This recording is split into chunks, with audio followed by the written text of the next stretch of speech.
Well, I have 11:32, so I think people will just keep jumping on. Yeah, why don't I get started then, Gwen? And I'm just going to do a little bit of a introduction and give this some context if I could. Thank you. Sure.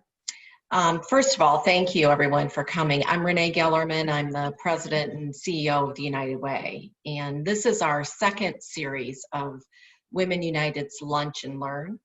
And we really hope that these opportunities will inform and inspire you to learn more about our community, about our challenges. And we hope that you get engaged and join us to make sure that every child, regardless of race or zip code, will be prepared to succeed in kindergarten, school, and life. Women United is a donor network of United Way, and they're a growing group of about 200 women who invest their time, name, and voice to what matters to them. And for Women United, that is to make sure that every child in the Quad Cities has the supports needed to be ready to succeed in kindergarten. The reason why that's so important is when a child is ready for kindergarten, they're 4 times more likely to be reading by 3rd grade. 3rd grade reading is the biggest indicator whether a child's going to graduate from high school. And when a young person graduates from high school, they can earn anywhere from $36,000 to $50,000 more a year with a high school diploma and a college or other skill training. And even though we have been facing some really uncertain times over the last several months, COVID-19 is a once-in-a-generation health and economic crisis. We also have a once-in-a-lifetime opportunity to retool solutions to problems that we've just put off for too long. So if you think about it, in 10 years, in the year 2030, the babies that are born today in 2020 are going to be 3rd graders. And we want every one of them to be living in a racially equitable society where they're reading proficiently, and the only thing that they should be hungry for is for more learning. And the 3rd grade readers, or 3rd graders today, they're going to be high school graduates and college students in 2030. And we want each of them to be living in a racially equitable society, ready for success in the next stage of their lives, and prepared to take on the world in their college or career. And the high school seniors of today are going to be a significant part of our workforce in 2030 in just 10 years. And they're going to be the parents of our next generation of young kids. We want each of them to be living in a racially equitable society with the resources to invest in their family's financial security and their health and well-being. Those are aspirations, and unless we follow them with action, they're not going to happen. And that's why we're here today, to make an investment of our time, to learn and understand the challenges in our community, and importantly, talk about solutions that can make changes and make a lasting difference. Leslie, if you'll switch the slide, I just want to quickly kind of give some perspective about what's happening in our community.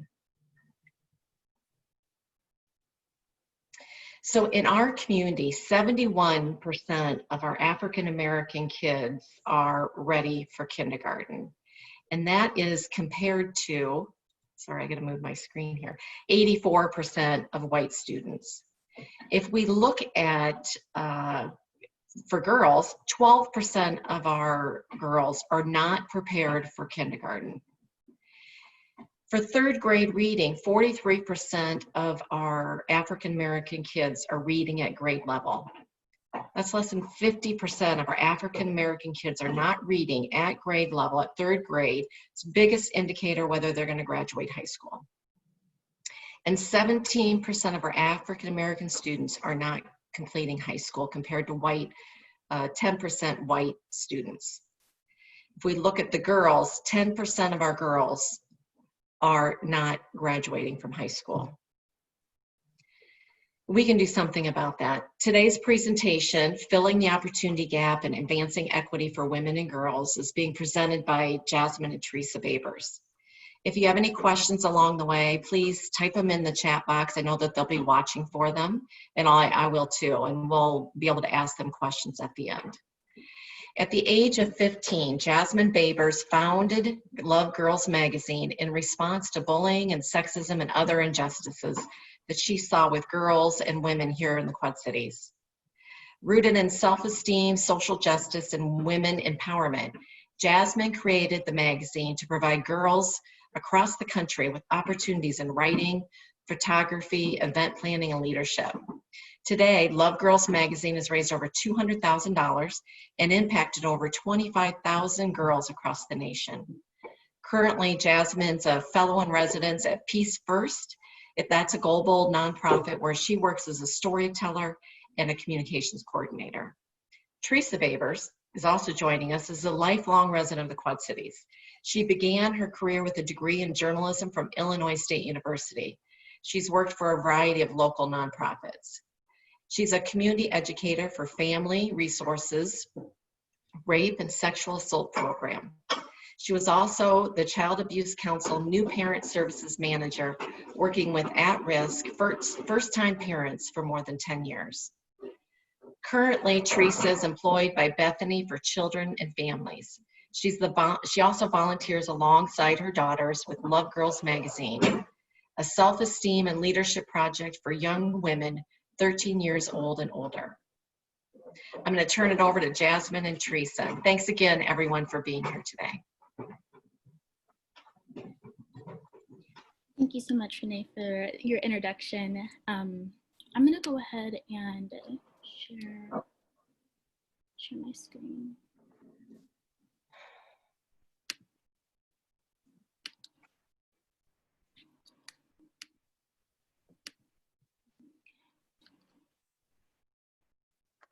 Can everybody see that all right? Yeah. Awesome, perfect.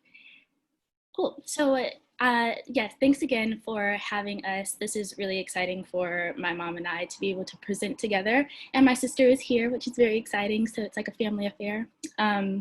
But yeah, I just wanted to say thank you so much to United Way for letting us come on and share some ideas and talk about something that's really important to my family, Love Girls magazine just in general, and that's filling the opportunity gap and talking about advancing equity for women and girls of color.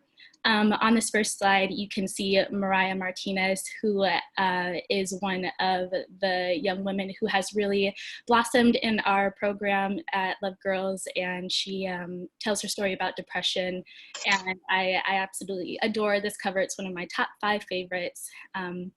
Just a little bit about myself. Again, my name's Jasmine. I graduated from the University of Illinois in Chicago. I'm in Chicago currently. This is where I stay. So if you do hear traffic, I apologize in advance. I got my degree in women and gender studies with a concentration in women in politics. So all of these things resonate with me that we get to talk about today. And I am currently employed in my day job at Peace First, where I do some global storytelling, and I'm a fellow in residence. And I am the founder of Love Girls magazine. And I'll go ahead and let my mom introduce herself. Hello, everyone. I am Jasmine's mom, and I have been along for the ride on this very interesting journey. And I'm just gonna jump right into it and get started. If Jasmine could change that slide for me. Okay, so I want to get started with just looking at the broader issue and setting the stage for that the magazine grew out of. And I want to talk about youth and young people who fall through the cracks a little bit. And I want to talk about those barriers to education and opportunity a little bit through my own personal lens and a little bit about my own personal story. So I was born in 1967, and that just seems like a million years ago. But you know, the reality is that we've had a lot of growth, and we've done a lot of work to reach underserved populations and women and girls and people of color. But the reality is that we still have a lot of work to do. Some of the things that you should know about me is that very early on, I entered the child welfare system. I was about 9 months old when myself and all of my siblings were placed into foster care. Because of this history, because of this background, I had a front row seat to kids who fall through the cracks. And my mother, my biological mother, and then there's, the mother who ended up raising me.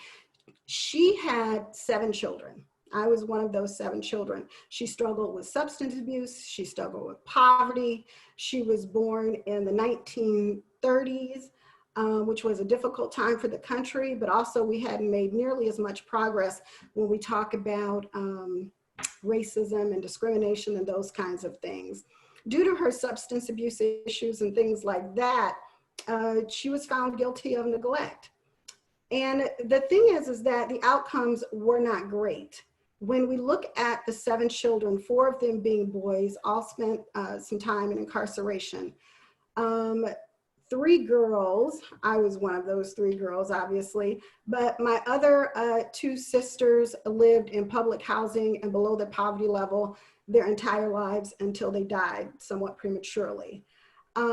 Health problems, limited education, but only one of those 7 children, myself, was able to graduate from college, own their own home, and have some of those markers that every American family dreams of, kind of the American dream. And so when I think about that, I think about how some things are really similar and looking at these things over my lifetime. After I graduated from college, I briefly worked at the elementary school that I had attended so many years before. And one of the things I noticed was not a lot had changed. The school was still segregated, the school was still underperforming, and it was still difficult to attract teachers to that school. I went on to briefly be a child welfare worker. And during that time, my very first family that I worked with was an African-American woman, young, 5 children, substance abuse, struggling. And at this point, I thought I had seen the disparities. I had seen what happens when young people don't have what they need. And it was really a call to action for me to become a foster and adoptive parent. And so we adopted Jasmine. She was 5 years old. She was born drug exposed to a mother with a large family, similar issues. And it just seemed like 30 some odd years later, these issues are still happening. And when we look at the data and we look at the research and some of the statistics that Renee was talking about, these things are still issues. But the good news is that we can do something about it. And it doesn't matter where you work or what organization that you belong to. There is something that you can do to advance the equity for kids who and young people who are falling in the gap. Our mission at Love Girls Magazine, and let me say, LOVE stands for Lead, Overcome, Value, and Empower. And so it's our mission to provide a safe place for young women to tell their stories, to be supported, and to have leadership opportunities. We had no idea all those years ago when Jasmine formed our family that she would help take us on a journey to help fill that gap for so many young women. Thanks, Mom. Just to add a little bit to living in the gap and what that's looked like for me. When I started Love Girls Magazine, it kind of came from some memories I had in my childhood. My friends and I would steal our older sister's magazines and we would flip through them, right? And loved magazines, loved layout, loved the glossy, loved the beauty and the makeup, but I never really saw myself in the pages, on the cover. There was a very specific kind of woman, kind of girl that was represented in those magazines when I was younger. And even though I didn't have like the language or the education and the understanding to know that was on purpose and systemic, it still hurt, and I still recognized it even at 7, 8, 9. And so when we launched Love Girls magazine, it was with the intention to bridge that gap, bridge that understanding about what could be put on a magazine, what could be inside a magazine, who could be on a cover, who could write stories. And so for us, it always came back to giving opportunity and that imagination capital, right? To imagine yourself as somebody who could be on the cover, who could write stories, who could create events. And so that's a little bit about those barriers that were set up that we try to dismantle here at Love Girls. So I do want to do something a little interactive. I know we don't have time to do like formal introductions and everybody can't say their name, but I would like to just check in and see where everybody is at with this idea of gender inequality, right? So the question that I'm going to pose is, how prominent is gender inequality in your community? If you're not super familiar with what gender inequality is, it's the idea that men and women are not equal and that gender affects an individual's living experiences. So these differences are biological, they could be cultural, and some of these could be grounded in what we call like the physicalities of what it means to be a man versus a woman, and then others could be socially constructed, as in women belong in the kitchen and men should be breadwinners. So I just want to see where everybody is at. So if you could, in the chat, sort of rate yourself in terms of your understanding, your knowledge, what you've seen. So one is, it doesn't happen where I'm from. I've never seen it in my community. I actually don't think it exists. And two would be, rarely see it, hear about it, but it's not something that I experience on a day-to-day. Three is, I know it happens sometimes. I'm familiar with it, but I don't think it's as bad as it used to be. Four is, it's an issue in my community for sure. I see it in my day-to-day life. And five is, it's a crisis. It's all around me. I see it, I recognize it, and I'm determined to do something about it. Just to see where everybody's at. Cool, cool, cool. Amazing. Thank you for participating. So one thing that we get asked often, actually, if I had $1 for every time somebody said, what about the boys? You know, I'd be living on Michigan Avenue, because it's something that, but when I heard it for the first few times, I was like, you know, that's a good point. Like maybe we're not being fair, right?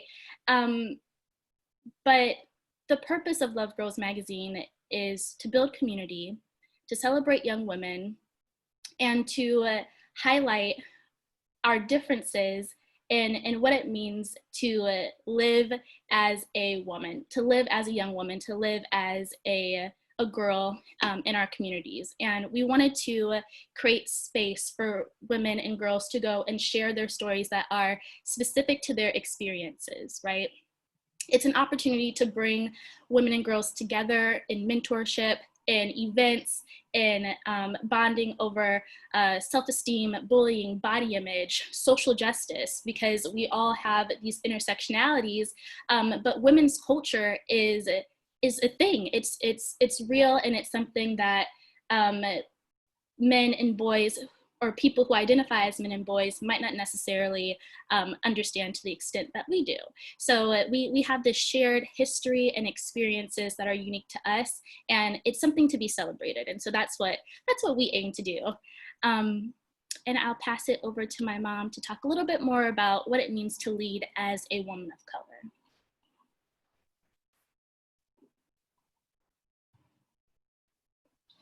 Oh, mommy, you're muted. Sorry. You think I'd be used to that by now, months of Zoom. Okay, so in talking about what it means to lead as a woman of color, I think of some specific instances of why we were developing the magazine as a community project. So you know, when we started, this was truly a project for all girls. You know, we have a very diverse family, a diverse group of friends, and it was never intended to be specifically for African American young women or even just people of color. It was truly open to the entire community, and that's been my experience as a family. But you know, along the way, there were these interesting situations we found ourselves in. And one moment that I reflect back on was early on, you know, we're trying to get the word out. So we're getting out and about in the community to talk about this program and what our vision is for it.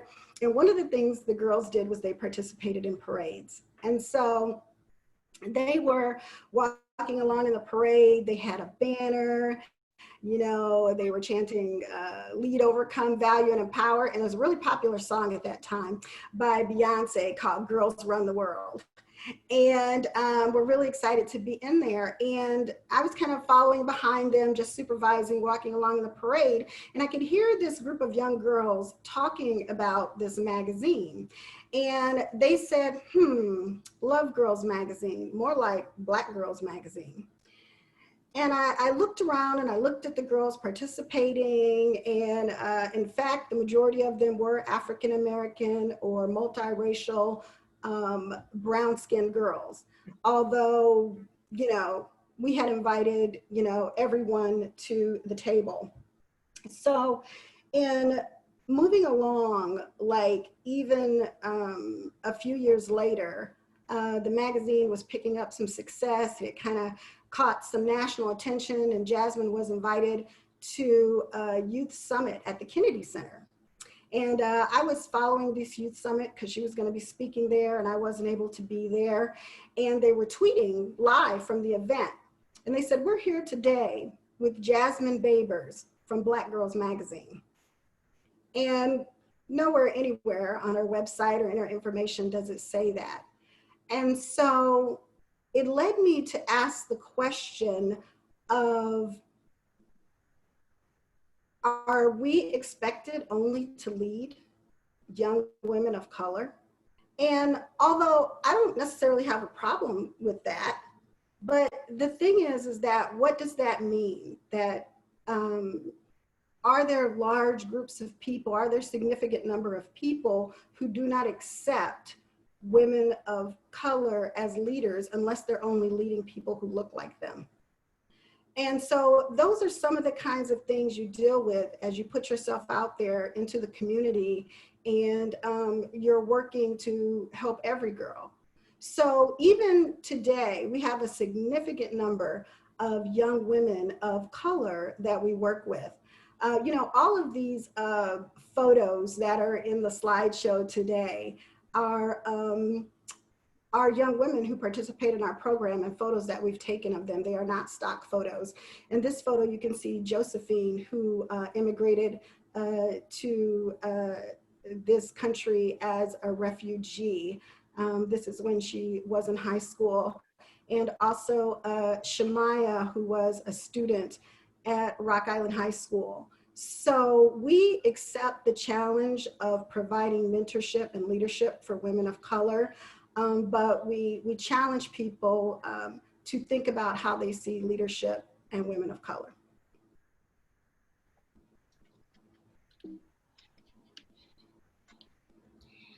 So Renee gave some really, really amazing statistics at the beginning, but these are a few more that we wanted to highlight and talk about. The fact that girls are more likely to not engage in activities due to low self-esteem is something that we've seen time and time again at the magazine.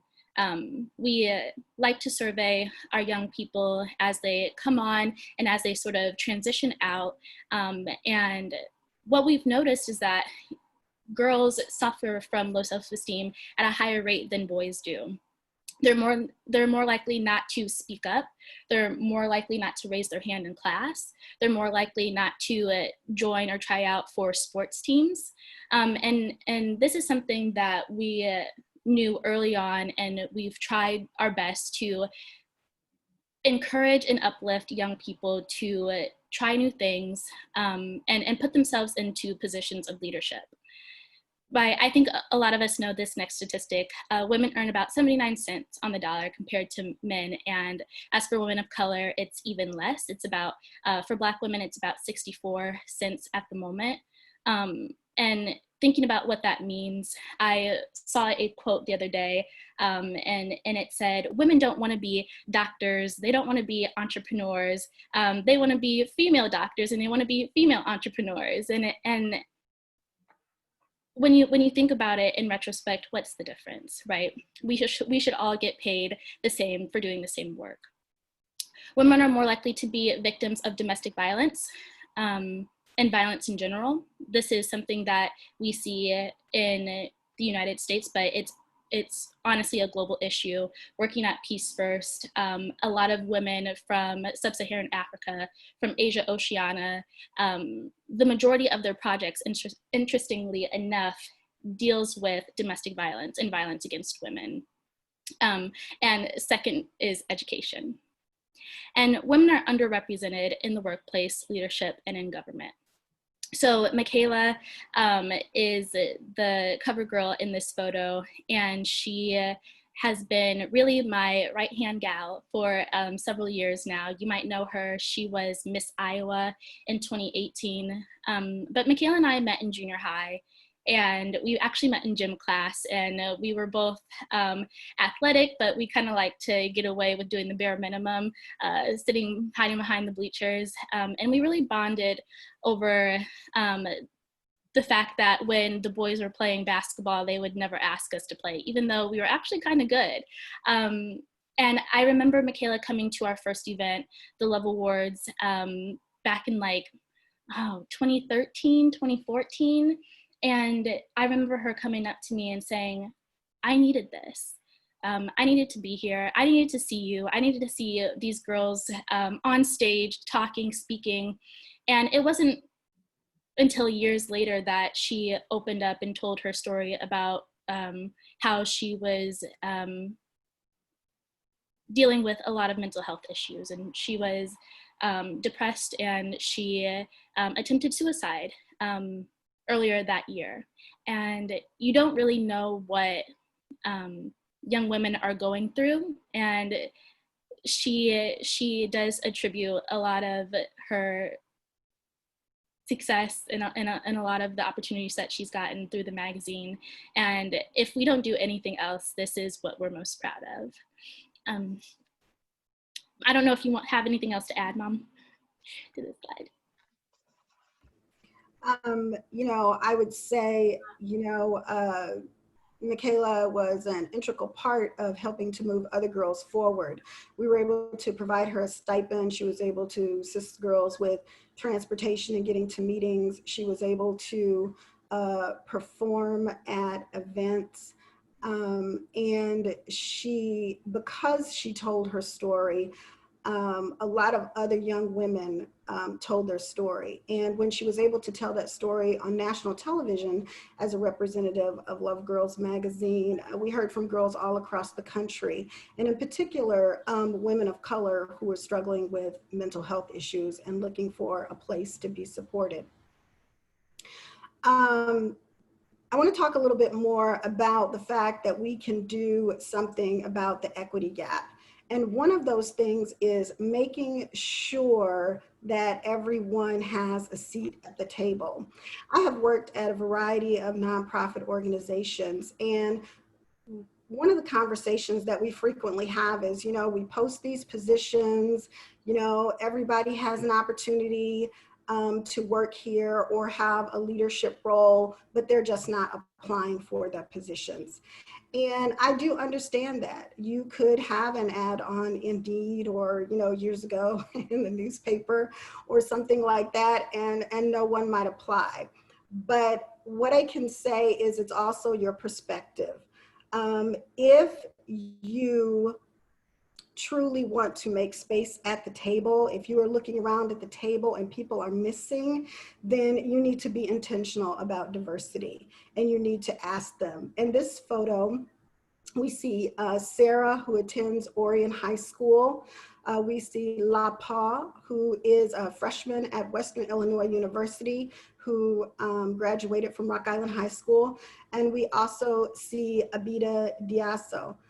These girls were invited to the table. When we have our annual conferences and events and we see diverse girls who are not having leadership roles in the magazine, we intentionally say, hey, we'd like to hear your voice. We'd like for you to be a part of that. And that has really allowed us to have great diversity at the magazine. You know, we have all socioeconomic backgrounds and all ethnic groups have been represented and participated in the magazine. And some of that is perspective. I think when you know what it's like to be left out, you make sure that if people want a seat, that they have one. And so I think you have to be very intentional about that. I'm going to let Jasmine talk a little bit about providing opportunities. Yeah, thank you.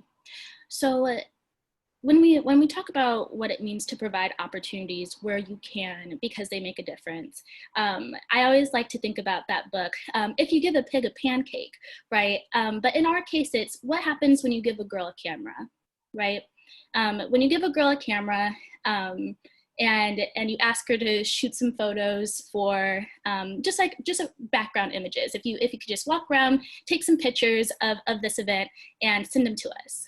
And then you ask her next month to do the same thing. And then you ask her to maybe take some pictures for editorial. And then you continue to give her a few opportunities to grow and gain skills. And then maybe you invite her to a photo taking workshop, right? They might turn into a Kayla Babers, who now has KB Photography, or they might turn into Elena, who started her own photo project. And it's a concept that is actually not that complicated, but it's something that a lot of companies, a lot of schools, a lot of organizations miss. When you give young people, especially young women, the opportunity to succeed, to grow, to develop skills, you will see results. It's as simple as that. Okay, so I want to share a story with you that I really think brings home the idea of one, for girls, by girls, also filling the opportunity gap, leadership, working with underserved populations. And this story is about Victoria and Ari. And on my screen, I can't see Ari because she's right at Victoria's shoulder, who is taking the selfie. You may know Victoria Viren. She's a fairly popular young woman in the Quad Cities community, but just to give you just a little background briefly, you know, Victoria Viren had a passion for dance. She said, I can't remember a time in my life where I didn't dance. She also spent the first half of her youth in California with her family, and she studied ballet. Well, when Victoria was about 13, 14 years old, she developed a brain tumor. And for a period of time, she was no longer able to dance. She had a surgery. It was a difficult recovery. And doctors said they didn't know if she'd ever be able to dance again. Well, she was devastated, and she fought really hard to be able to become a dancer. She actually ended up through her recovery, getting the role as Claire in the Nutcracker. I don't know if you're familiar with the Nutcracker, but that's the lead role. And she traveled all over Western United States and performed in the ballet. Well, this is important because once, and she also even ended up on Dancing with the Stars. I think there was some local news coverage about that. So when Victoria moved to the Quad Cities, she was a cover girl for the magazine, became very much involved with the magazine. And over the time that she was with us, she shared stories of her dealing with bullying, also with body image issues and depression, as well as things about her passion for dance and performing at events. Victoria, along with some other young women, we challenged to create a project that they could use their leadership and their stories to help younger girls. And one of those girls was Ari. Ari was about 6 or 7 years old at the time, and she really wanted to dance. A lot of the programs in her area were very expensive, and so her parents signed her up for a program, a dance program at the school. And the school decided that they could only serve so many girls. And so she was cut from the team, and she was devastated. At 6 or 7, you're not good enough to dance on the school dance team. And once Ari wiped her tears, she decided that she wanted to develop her own dance team. And so we sent Victoria, when we heard about her story, to Memphis. And Victoria helped her start Glitter Girls. And she taught them a dance, and they performed it in front of an audience. And today Ari is still dancing. She also likes to make lip gloss. And so she is planning a pop-up store to sell her lip gloss, with a portion of the proceeds going to Love Girls magazine and the other portion to help pay for her dance lessons, which she still struggles to pay for. Victoria came back to the Quad Cities. She also did the same program with girls from the Martin Luther King Center. And what I want people to know is, even 2 years after we were done with this project with Victoria Viren, parents were still reaching out to us saying, can you do this project again? My daughter still talks about the time that, you know, she danced at the Love Awards. And is there any way Victoria can do classes at the Martin Luther King Center? These may seem like small things to some people. But when you're a girl and your dream is to dance, as we see through Victoria, it means a lot. It meant so much that even recovering from a brain tumor, she went to that studio every day and tried to dance. And so that's one way in that we use leadership, but we're also filling the gaps that occur, that stop girls from having opportunities that they need and want. Thanks, Mom. I wanted to talk a little bit about the editorial writing team and what we do with our girls here at Love Girls Magazine. The program itself is a leadership and development program that young women go through. You can be 13 when you start, you can be 18 when you start, you can be 24 when you start. But we have the intention of helping young women build their skills, of course, and that includes writing, that includes photography, that includes planning, organization, that includes creating events, creating budgets. But one of the underlying things that we like to do with girls is try and expand their imagination capital. And this idea of imagination capital is something that I learned from one of my favorite mentors. His name is Eric Dawson, and he's the CEO of Peace First. It's the idea that if you can't even see yourself doing it, then you'll never make it happen. If you don't have the dream, then it can never come true. And it's interesting because we have to ask ourselves, what are girls dreaming about, right? What are they dreaming of doing? What do they see themselves doing? If a young woman in Rock Island never sees herself as an astronaut, she'll never make it to the moon, right? It's the idea that these thoughts have never even crossed their mind, that they're able or these dreams are attainable.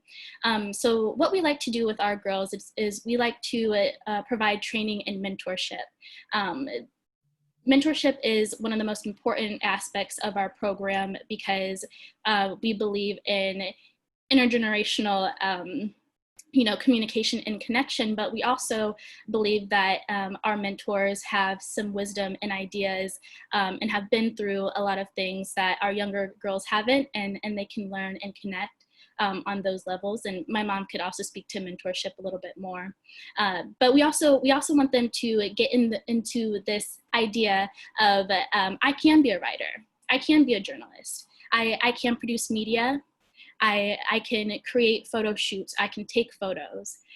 We give girls freelance writing and photography opportunities. So that means that we pay them for the work that they produce, because we know and understand that there is some misconceptions around economic systems and women. And when we talk about bridging the gap, we need to compensate young women for their work, even if they're 14 and they don't have much experience. Getting them to know and understand that the things that they produce are valuable is critical when we're talking about self-esteem and we're talking about being ready for the workforce. And connecting young women to resources. And I think a lot of nonprofit organizations talk about providing resources, but what does that really mean? I'm mentoring a young woman. Her name is Zoe, and she's in the Memphis, Tennessee area. And Zoe's really, really smart, and she has a dream to be a psychologist. She's never had an internship, and she's never taken any workshops or courses. And so she's a senior in high school, and I asked her the other day, I was like, how much scholarship money do you have? And she says, I don't have any scholarship money. And I said, well, let me see your resume. And she's like, okay, yeah. And she sends it over to me, and it's in a Word doc, and she doesn't have very much on it. So sitting down, creating a resume for her and sending it over to her, and the way that changes her perspective about who she is and the opportunities that she has, even though it took 20 minutes to create this resume, it changes young women's perspectives about what they can do and what they can accomplish. If she feels ready, if she feels prepared, if she feels like she has the resources to succeed, I know for a fact she's gonna send that resume out. I know for a fact she's gonna start applying for scholarships because she has the tools to do so. I want to say just a little bit about mentorship. I think that it has to be somewhat organic, but it also has to be personal. If you're in an environment where people who are around you, you can mentor, you can reach out. Sometimes structured programs, especially when we're talking about adolescents and young women in college, it's best to let those relationships happen organically. The other thing I wanted to say is that even though we focus on media, we're very much focusing on the mental health of young women, but we're also working on practical job skills. When a young woman is in charge of a project, she has to return emails. She has to set times and organize an agenda. They speak at events and they talk about the program. These are all skills that they can carry over into other kinds of jobs. We're frequently references for young girls who come through the program. And pointing back to Michaela and thinking of others, you know, Michaela is now with Channel 4, and she's a journalist. And I remember her writing her first article years ago.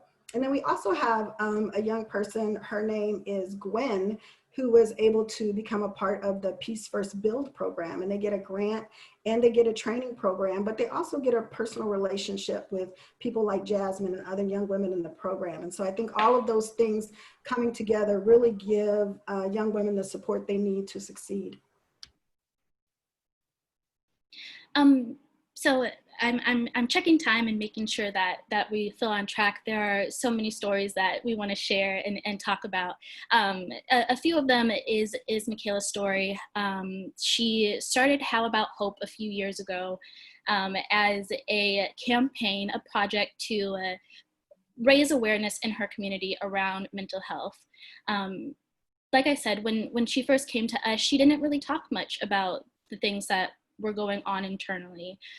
Sometimes it takes years for girls to open up, but as she got used to stepping into her leadership, she was like, actually, I want to do something about this. And one thing about women and girls is that when we feel that moment of obligation to stand up and do something about it, we will. And that's how, in my opinion, we've seen so much progress over the past several decades, is women and girls, when we're able to step into our leadership, we can accomplish amazing things. So Michaela got some seed money from the magazine and Royal Neighbors of America to start her How About Hope project. She got stickers that people could write messages on and stick around the community, around their schools, around their house, on their binders, on their laptops, to remind themselves that what they're going through now is not what they have to go through, and just to support each other.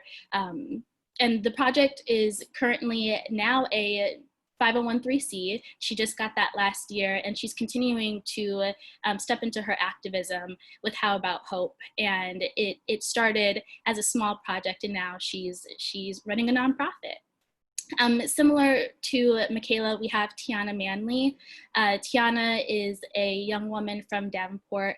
She came to the magazine on recommendation from her mom, which is something that we see very often.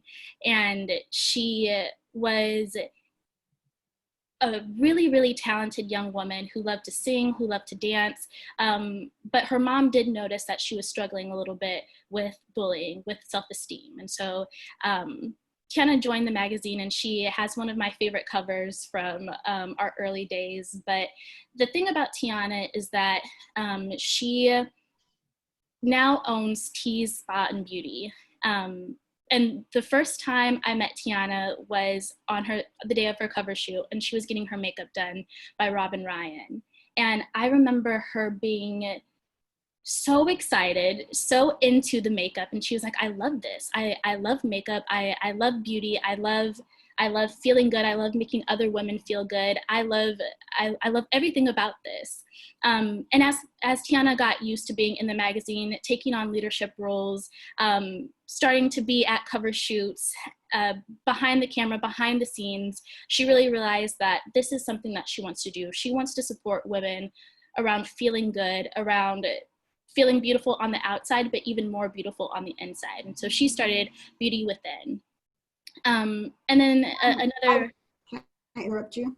Yeah. I just want to say also that a component of Beauty Within is domestic violence. Tiana experienced domestic violence in a relationship in high school, and she witnessed a very violent attack on her mother. And so she also does a lot of promotion about talking about women keeping safe and finding resources to keep them safe in the community.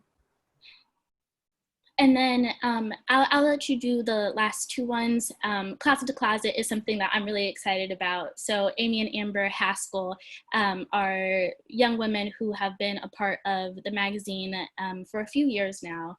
They started Closet to Closet because they were in the foster care system, and they realized when they were moving home to home that they weren't able to keep their belongings.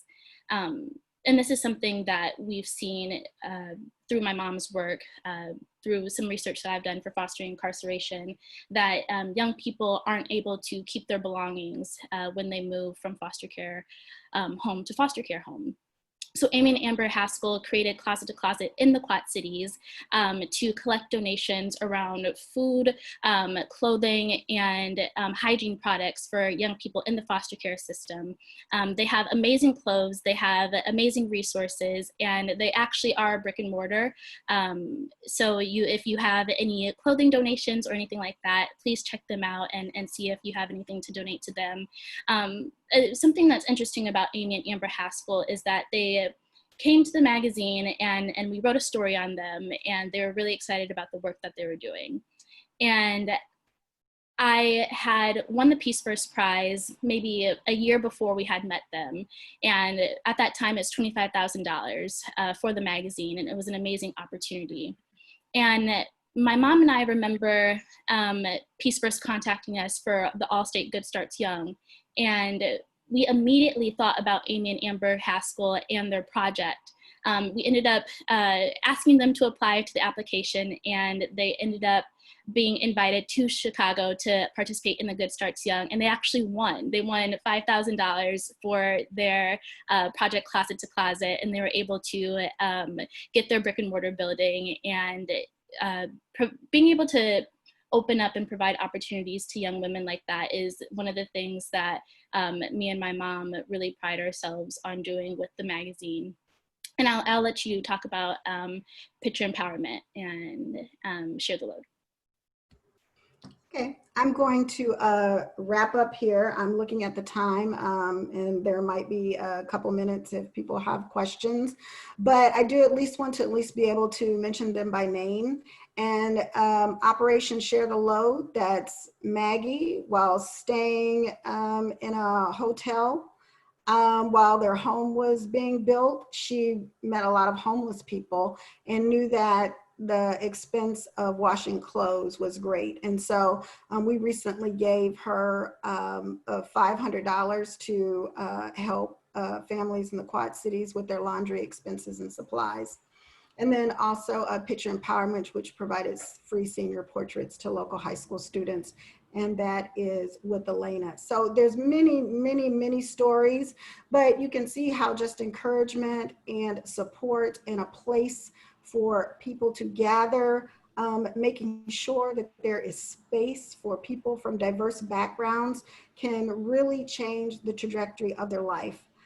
And I think, you know, the last slide there, we have a lot of talent in the Quad Cities. We have a lot of potential. And, you know, I think the 1 out of 7, as I talk about my own personal story, I think that stat should have been better. I think Jasmine's statistic should have been better. We have kids being born into the system now who Renee referenced. You know, we want them reading at grade level by 3rd grade, not in a school like I attended where most kids were not reading at grade level. Girls need information, transportation, mental health support, work and career opportunities, scholarship, mentors, and especially young women and girls of color. And I want to thank you for letting us share our stories here today. Yeah, I think we can open it up to questions if that's all right. I know we only have a few more minutes. Are there any questions? Thank you. Thank you for sharing your story. Thank you. And thank you for what you're doing with the community. Thanks, Mary. Thanks, Mary. Sure. We did have one question came in through the chat, and you mentioned the importance of tutoring and mentoring, and this is a difficult time, so people are having to do this virtually. But whether or not virtually or in person, do you have any tips on how white women can interact best with girls of color?